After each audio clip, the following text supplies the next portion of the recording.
বিসমিল্লাহির রহমানির রহিম। সুধীবৃন্দ, আসসালামু আলাইকুম। আমি অবসরপ্রাপ্ত ব্রিগেডিয়ার জেনারেল মোহাম্মদ জহুরুল আলম। আমার ইউটিউব চ্যানেল জহুরস ভয়েসে আপনাদের স্বাগত জানাচ্ছি।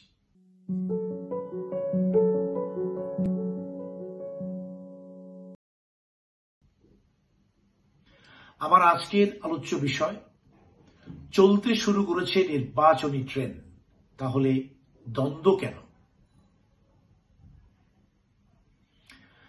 রাজনৈতিক দলগুলোর স্বৈরাচার বিরোধী দীর্ঘ আন্দোলনের চূড়ান্ত রূপ 2024-এর ছাত্র জনতার জুলাইয়ের গণ অভ্যুত্থান। আওয়ামী ফ্যাসিবাদ ও স্বৈরাচার হাসিনার ভোটবিহীন ও ভোট চুরির অবৈধ সরকারের বিরুদ্ধে দেশের আপামর জনসাধারণের এক নজিরবিহীন ঐক্য গড়ে তুলেছিল সেই সময়। জুলাই আন্দোলনের কৃতকার্যতা এবং স্বৈরাচার বিতাড়নের মূল ভিত্তি ছিল সেই জাতীয় ঐক্য।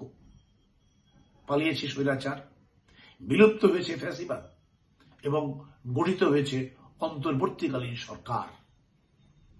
আন্তর্জাতিক মহলে এই সরকার এবং সরকার প্রধানের গ্রহণযোগ্যতা একটি বিরল দৃষ্টান্ত স্থাপন করেছে।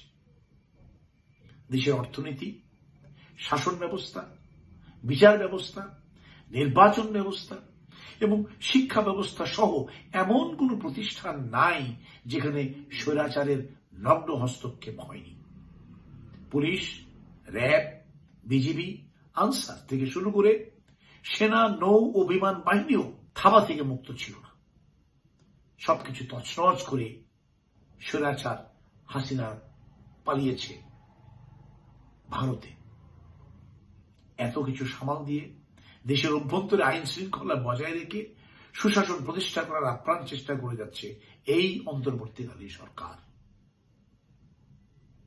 দেশে গণতন্ত্র পুনঃপ্রতিষ্ঠা এবং জনগণের ভোটের অধিকার ফিরিয়ে দেবার জন্য ধ্বংসপ্রাপ্ত প্রতিষ্ঠানগুলোকে দ্রুত সংস্কার করে জাতীয় নির্বাচন অনুষ্ঠানের পথে হাঁটছে তারা। এবছরের শেষ দিকে নির্বাচন অনুষ্ঠানের একটা আভাস বা ইঙ্গিত আমরা পেয়েছি। কিন্তু হঠাৎ করে দেশের রাজনীতির মাঠে কিছুটা অস্থিরতা তৈরি হচ্ছে বলে মনে হয়। একদিকে ছাত্র নেতাদের কর্তৃক নতুন রাজনৈতিক দল গঠন এবং অপরদিকে বিএনপি জামাত একে অপরের প্রতি কিছুটা অসহিষ্ণু হয়ে ওঠার প্রবণতা লক্ষ্য করা যাচ্ছে।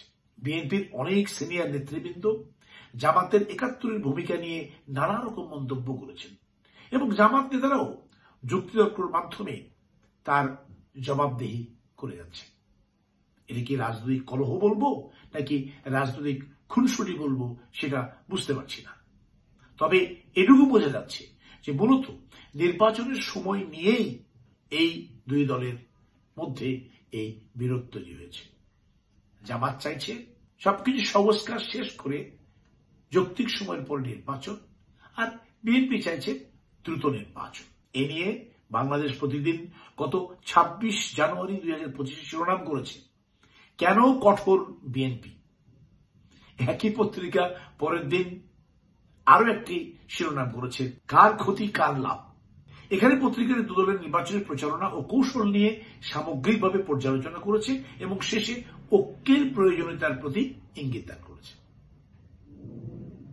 ২০২৪-এর জুলাই আন্দোলন আমাদের একটি সুন্দর ভবিষ্যতের স্বপ্ন দেখার জন্য অনন্য সুযোগ এনে দিয়েছে।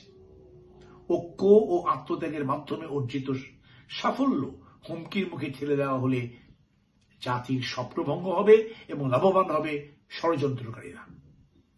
দেশ থেকে পাচার করা হাজার কোটি টাকার ফান্ড নিয়ে দুষ্কৃতিকারীরা প্রস্তুতি নিয়েই আছে। তাছাড়া ভারত ও তাদের গোয়েন্দা সংস্থা রয়ের কার্যক্রম থেমে নেই। তারা সকলেই চাইছে ঐক্যে ফাটল ধরিয়ে ঘোলা পানিতে মাছ শিকার করতে। ভারতে আশ্রয় নিয়ে স্বৈরাচার হাসিনা সেই আশাতেই প্রহর গুনছে। সার্বিক বিষয় উপলব্ধি করেই বিএনপির ভারপ্রাপ্ত চেয়ারম্যান বলেছেন, গণতন্ত্র নিশ্চিতে ঐক্যবদ্ধভাবে কাজ করতে হবে, যা প্রকাশিত হয়েছে ২৪ জানুয়ারি ২০২৫ বাংলাদেশ প্রতিদিনে। আবার একই সাথে জামাতের আমির বলেছেন, ঐক্য বিনষ্ট হলে ফিরে আসবে ফ্যাসিস্টরা।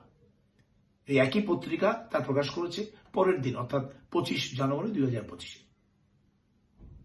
সুধীবৃন্দ, এখনো যারা ভারতকে বন্ধু ভাবাপন্ন ভেবে নিয়ে রাজনীতির মাঠে বাংলাদেশের মানুষের আনুকূল্য প্রত্যাশা করছেন, তাদের মনোভাব বদলানো জরুরি।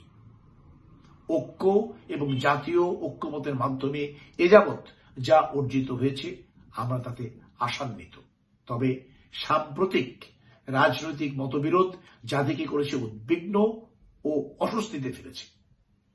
সবকিছু ভুলে স্বৈরাচার বিরোধী আন্দোলনের সেই বজ্রকঠিন ঐক্য ফিরিয়ে আনতে হবে।